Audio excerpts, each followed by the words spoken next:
வணக்கம். எல்லோரையும் அன்புடன் வரவேற்கிறேன். முதல் ஒரு திருக்குறளோட ஆரம்பிப்போம் என்று நினைக்கிறேன். மோப்ப குழையும் அனிச்சம் முகந்திரிந்து நோக்க குழையும் விருந்து முகர்ந்தாலே வாடிவிடும் அனிச்ச மலர் போல் இன்முகம் காட்டி உபசரிக்காத விருந்து வீணாகிவிடும்.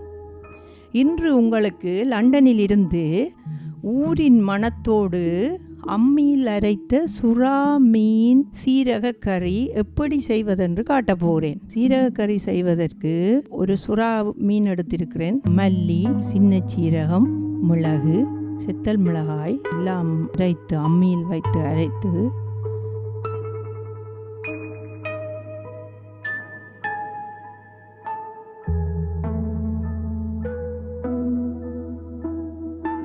சுறா மீனோடு சேர்த்து கறி வைக்க போகிறேன்.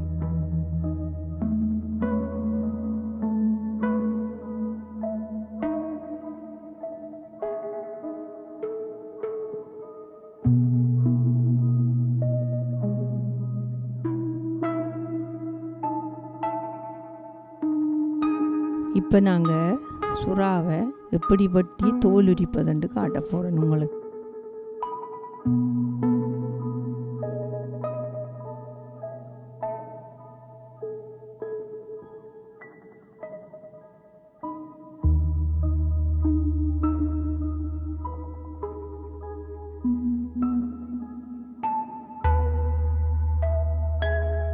பாருங்க, இதுதான் சுறா. இனி நான் தோல் உரிக்க போகிறேன். சுறா மீனில் பெரிதாக ஒரு வெறுஞ்சீரக கறி வைப்பதில்லை. மீன் சிக்கன் ஒன்று தான் வச்சு சாப்பிடுவார்கள். ஆனால் குழந்தை பெற்ற தாய்மார்கள், பூ பெய்திய பெண்களுக்கெல்லாம் சீரக கறி சுறா மீனில் நீங்கள் வச்சு கொடுத்தீங்கண்டா மிகவும் நல்லது. நீங்கள் செய்து பாருங்கள், அவ்வளவு ருசியாக இருக்கும். அது சமைச்சு சாப்பிட்டா நிறைய பேருக்கு விருப்பம் இருக்காது, இந்த தோல் உரிப்பது கஷ்டமண்டு. ஆனால் அவ்வளவு சுலபமாக ஈஸியாக நீங்கள் கட் பண்ணி போட்டு தோலை உரிக்கலாம். அதுக்கு அம்மியில் வச்சு அரைச்சி சாப்பிட்டா அதை போல் ஒரு ருசி வேறு எங்கேயுமே கிடைக்காது. நானும் லண்டனில் அம்மியில் அரைச்சி செய்து காட்டியிருக்கிறேன். பாருங்க, இப்போ சுறா மீன் தோல் உரிச்சாச்சு.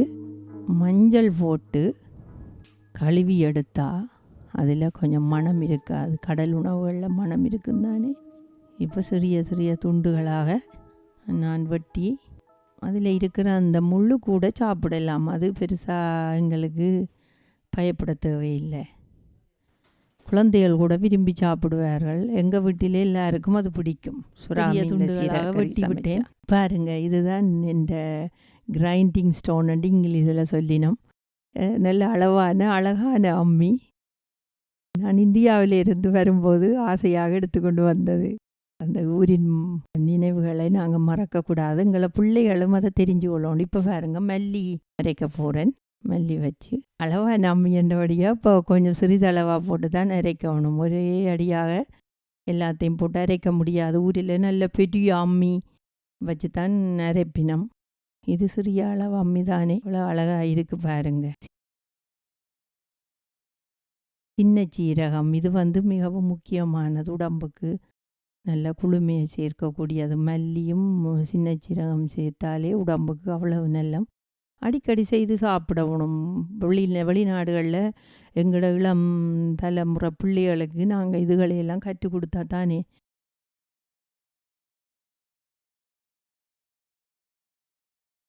இப்போ பாருங்க, மிளகு வைக்க போகிறேன். நான் அளவாக தான் மிளகு எடுத்தேன். நான் 3 டேபிள் ஸ்பூன் மல்லிக்கு 2 டேபிள் சின்ன சீரகம், அரைக்கரண்டி மிளகு.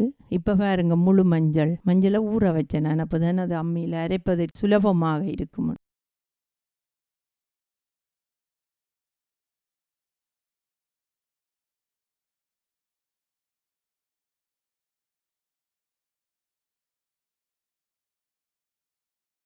அது நல்ல சுலபமாக அரைப்படுது. மஞ்சள் ஊற வச்சபடியாக உண்டையாக பார்க்கவே ஆசையாக தன்னுக்கு எனக்கே பூரிப்பாக இருந்தது. என்னடா உங்களுக்கும் அதை செய்து காட்டுறதுல ஆனந்தம்தான். நான் உங்களுக்கு அம்மியில் முழு மஞ்சள் வச்சு அரைச்சிருக்கிறேன். என்னட்ட இருந்தது சிறிய அம்மி தான். ஆனாலும் அதில் வச்சு மஞ்சள் எல்லாம் வச்சு அரைச்சிருக்கிறோம் பாருங்க. அது உண்மையாக நல்ல சுவையாக இருந்தது நான் சமைச்சு அது சாப்பிடும்போது. அவ்வளோ வாசனையாகவும் இருந்தது.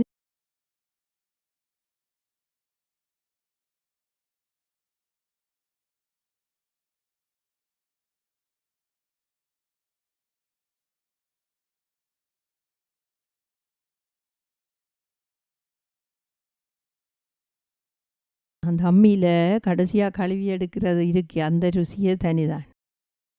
இப்போ அரைச்ச முடிஞ்சுது.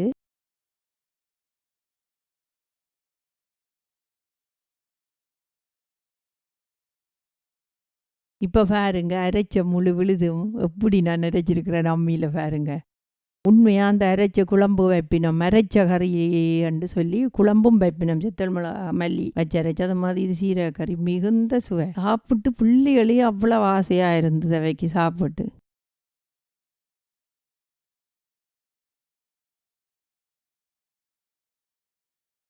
இனி கறி வைக்க போகிறேன். எண்ணெய் ஒரு தாச்சி எடுத்து அடுப்பை சூடாக்கிட்டு கொஞ்சம் ஆயில் விட்டுட்டு தாளிக்காமல் வைப்பினம். சில பேர் பத்தியம்மண்டா குழந்தை பெற்றவைக்கு கொடுக்குறேன்டா அந்த வெங்காயம் அதுகளை எண்ணெயில் தாளிக்க மாட்டினோம், அப்படியே கறிக்குள்ளே கூட்டிகிட்டு வைக்கிறதா. ஆனால் எனக்கு தாளித்து வைக்கிறது பிடிக்குமெண்டபடியாக என்னென்னா நாங்கள் அடிக்கடி சாப்பிட்றது. இப்போ ஒரு கிழமையில் இல்லை ஒரு மாதத்துக்கு ஒருக்கா சாப்பிட்றபடியாக தாளித்து தான் சாப்பிட்ற பிடிக்கும். இப்போ கடுகும் பெருஞ்சீரகமும் போட்டு நல்லெண்ணெயில் தாளிக்கிறேன். இப்போ கறிவேப்பிலையும் பச்சை மிளகா நான் ஒரு பச்சை மிளகா பாவிச்சிருக்கிறேன், 1 அல்லது 2 காரத்துக்கு தகுந்தா போல். அதோட சிவத்த வெங்காயம், நீங்கள் பம்பாய் ஒனியனும் போடலாம், சின்ன வெங்காயம் போடலாம். ஆனால் சின்ன வெங்காயத்தில் இருக்கிற ருசியே தனிதானே, சீரக கறிக்கெல்லாம் அது நல்லது. கறிவேப்பிலையும் போட்டிருக்கு. உங்களுக்கு உரைப்பு வேணுமெண்டா நீங்கள் உங்களோட உரைப்புக்கு தகுந்த மாதிரி நீங்கள் பாவிக்கலாம். எங்களோட வீட்டில் உரைப்பு குறைவாக சாப்பிட்றபடியாக நான் ஒரு செத்தல் மிளகா பாவிச்சுக்கிறேன். அதுக்கும் குழந்தை பெற்றவைக்கு சமைக்கிறதா இருந்தால் நீங்கள் செத்தல் மிளகா பாவிக்கக்கூடாது, மிளகு மட்டுமே போதும்.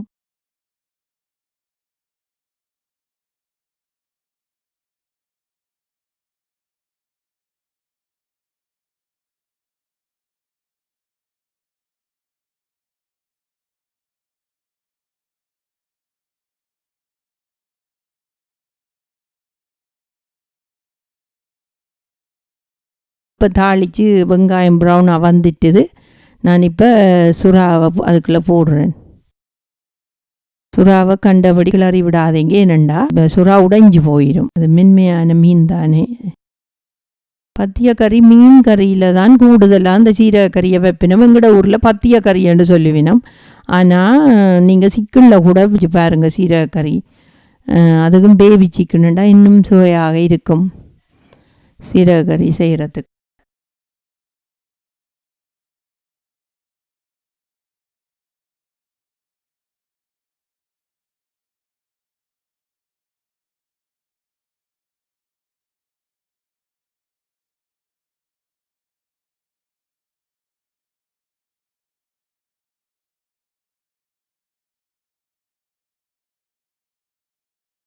அரைத்து வச்ச விழுதையில் தண்ணியும் கலந்து சுறா மீனுக்குள்ளே இப்போ ஆட் பண்ணியிருக்கிறேன்.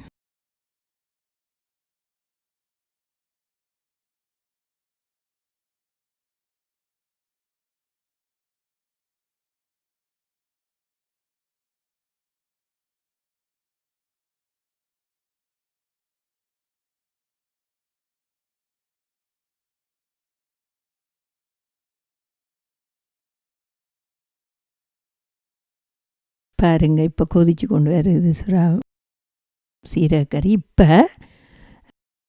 கொதி வந்த உடனே புளி விடுவோம், பழப்புளி. நாங்கள் பழப்புளின்னு தான் சொல்லுவோம் இதை, டமரிண்ட் கரைச்சி வச்சுட்டு இப்போ கடல் உப்பு பாவிக்கிறேன் நான். பாருங்கள், கட்டி உப்பு நல்ல சுவையாக இருக்கும். ஏன்னா கூடல் வெளிநாடுகள் எல்லாம் டேபிள் சால்ட் பாவிப்பினோம் அல்லது கிரைண்டிங் சால்ட்டு இருக்குது. நான் முழு கடல் உப்பு கட்டி உப்பாக பாவிக்கிறேன், அது இன்னும் சுவையை கூட்டும் எங்களோட கறியலுக்கு. ஒரு 2 டீஸ்பூன் போடலாம் கடல் உப்பு, கட்டி உப்புண்டபடியாக.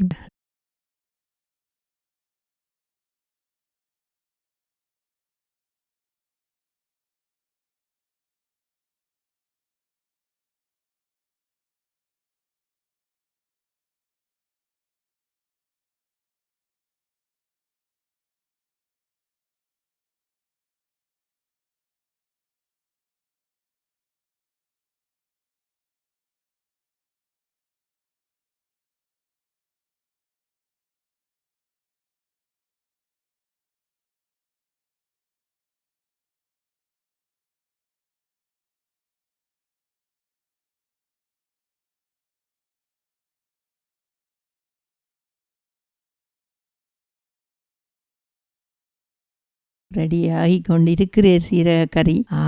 என்ன சுவையான வாசம் வந்து கொண்டிருக்கு.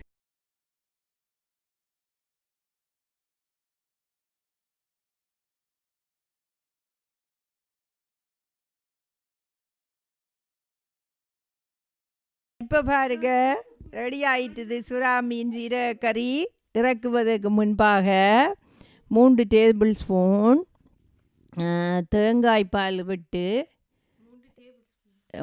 நீங்கள் விரும்பினா விடலாம், இது ஆப்ஷனல் தான். நீங்கள் விருப்பம்ண்டா தேங்காய் பால் விடலாம், விருப்பம் இல்லையாண்டா விட தேவையில்லை. ஆனால் தேங்காய் பால் விட்டால் மிகவும் நல்ல உடம்புக்கு. இப்போ தேங்காய் பால் விட்ட பிறகு இனி இறக்க வேண்டியதான். ஒரு கொதி வந்தவுடன் இறக்க வேண்டியதான். மிகவும் சுவையான சீரகக்கறி. சாப்பிட்டு பாருங்க, எப்படி இருக்குன்னு சொல்லுங்க. தெரிந்தவர்களுக்கு பிரச்சனை இல்லை, தெரியாதவர்களுக்காகத்தான் நான் இந்த வீடியோ செய்கிறேன்.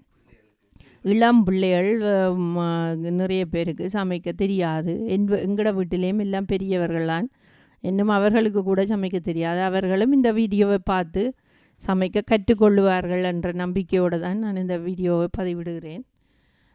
நீங்கள் செய்து சாப்பிட்டு பாருங்கள். உண்மையிலேயே மிகவும் ஆரோக்கியமானதும் சுவையானதும். இப்போ பத்தியமாக இருக்க விரும்புகிறவர்கள் கூட இதுகளை செய்து சாப்பிடலாம். ஏனெண்டா உரைப்பு கூட நிறைய பேருக்கு வயிற்றுக்குள்ள நிறைய பாதிப்புகளை ஏற்படுத்துகிறபடியால் பத்திய கறி செய்து சாப்பிடுங்க, உரைப்பு இல்லாமல். மிளகு மிகவும் உடம்புக்கு நல்லது.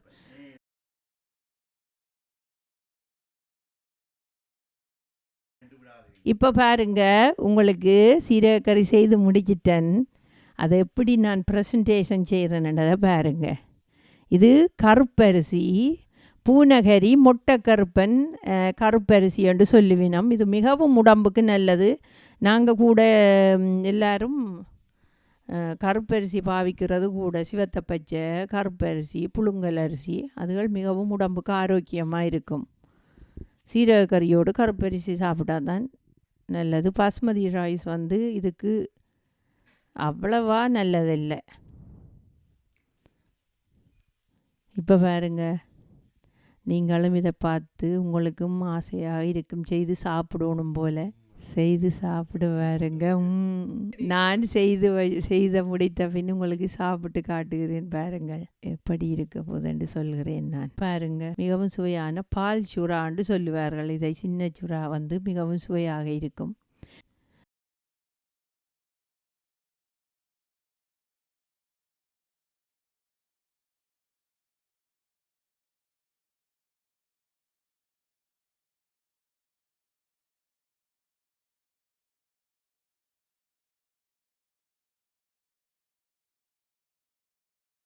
சாப்பிட்டு பார்க்க போகிறோம், பாருங்க எப்படி இருக்குன்னு. இப்போ சுவையை சொல்ல போகிறேன் உங்களுக்கு.